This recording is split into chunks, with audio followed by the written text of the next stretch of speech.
I'm going to be talking about the Navajo tribe and their language. The Navajo tribe is from a group called the Na Southern Athabascan group.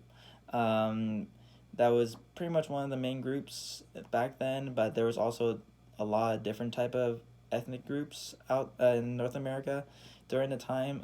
There was a lot of diversity, and everyone had their own style of language and their own style of communicating with other people. So the Navajo is just one of many. Um, there's about like 1,700,000 people that still speak the Navajo language today. And during the past time, um, the Navajo language was not really known. At first, it was more sign language, and then as the years went on, they were able to progress by going off our English alphabet. They would use pretty much the same, I guess, like system as English, but with a little bit of a twist. Instead of using sentences more focused on nouns, they have like a different structure. They have a structure of subject, object, and verb, meaning they're more focused around what's happening rather than the actual noun. Um, and the way they say some words, it's a little bit different. Like for example, the vowels, the way we say it, it seems easy, right? Right, but with Navajo, they have like their own little style with it. They like to elongate the word or the vowel sound, or like shorten the way it sounds. It's kind of weird, but it once you hear it, like it has. Once you hear it, like you understand like their style. Um, yeah, with the Navajo, some history with it is that they used to use that this language in World War II.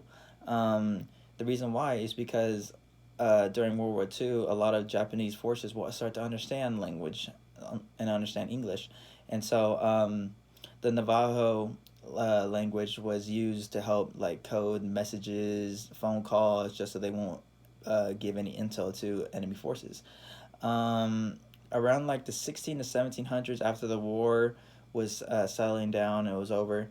The Navajo was starting to be forgotten.